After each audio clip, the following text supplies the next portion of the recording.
क्या ईश्वर मौजूद हैं? Does God exist? Good morning. तो ये स्टोरी है दो छोटे बेबीज के बारे में। तो दो ट्विंस जो हैं माँ के पेट में होते हैं, और ये उनकी एक कन्वर्सेशन चल रही है, उनकी आपस में एक बातचीत चल रही है।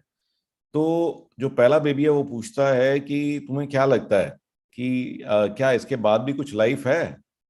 तो दूसरे ने कहा हाँ ऑफ कोर्स, कुछ ना कुछ तो होगा ही। ठीक है ना। और हमें यहाँ पे रह करके तैयार करना चाहिए अपने आप को, जो भी इसके बाद होगा उसके लिए तैयार करना चाहिए।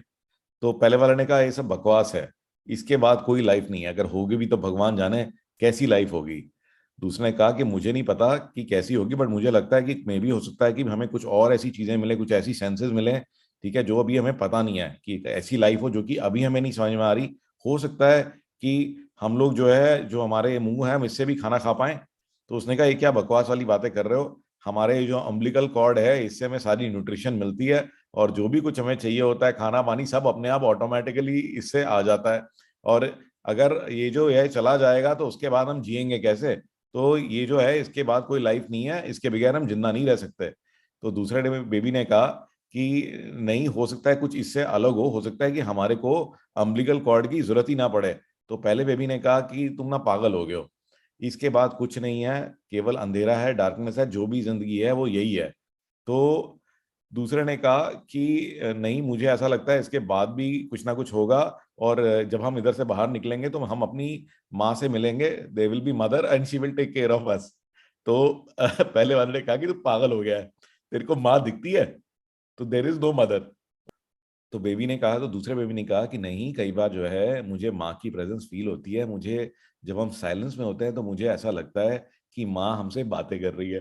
तो पहले वाला कहता है कि नहीं, ये बिल्कुल इलॉजिकल है, माँ है तो कहाँ है, हमें दिखती तो है नहीं, तो इसका कोई लॉजिक नहीं है। ठीक है। तो ये जो बेबीज की कन्वर्सेशन है, तो मुझे इसको समझाने की जरूरत नहीं है, आप खुद ही समझ गए होंगे कि मैं किस तरफ इशारा कर रहा हूँ। राइट। तो जरूरी नहीं है कि हम भगवान को नहीं देख सकते, तो भगवान एग्जिस्ट नहीं करते हैं। राइट। तो गाइज, आज की एक छोटी सी अमेजिंग टेक टिप मैं शेयर करूंगा। बहुत सारे लोग मुझसे कंप्लेंट करते हैं कि जी हमारा जो कंप्यूटर है ना, वो बहुत ही स्लो चल रहा है। और वो इसलिए स्लो चलता है कि हम लोगों ने ना जो बहुत सारे टैब्स खोल लिए होते हैं। तो मैं एक सेकेंड आपको स्क्रीन शेयर करके दिखाता हूँ। तो ये जो टैब्स आप खोल लेते हैं, तो ये सारे टैब जो हम खोल लेते हैं, ये टैब जो हैं, ये सब मेमोरी की स्पेस लेते हैं। और इसको मैनेज करने के लिए आप एक एप्लीकेशन डाल सकते हैं, इसका नाम है द ग्रेट सस्पेंडर।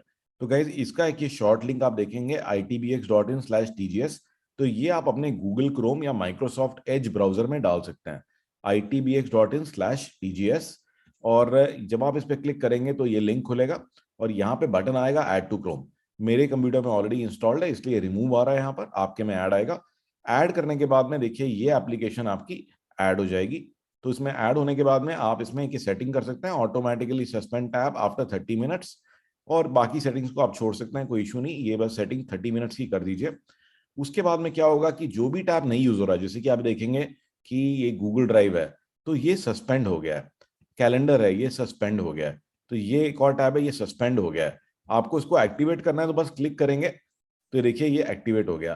बट अब ये आपकी मेमोरी जो है, ये जब ये सस्पेंडेड होता है तो मेमोरी नहीं खाएगा। तो जो भी टैब आप यूज नहीं कर रहे हैं वो अपनी जगह पर भी रहेंगे, और आप क्लिक करके उन्हें जगा सकते हैं। बट जब वो सो रहे हैं तो वो आपकी मेमोरी नहीं खाएंगे, और इससे जो है आपकी कंप्यूटर की स्पीड बहुत ज्यादा बढ़ जाएगी, क्योंकि जो आपकी रैम है, तो आपकी जो रैम है वो नहीं यूटिलाइज होगी। तो गाइज, आई होप कि आपको ये टिप अच्छी लगी होगी, इसको जरूर ट्राई करके देखिएगा, and do leave me your comments in the comment section of YouTube. I will love to hear from you.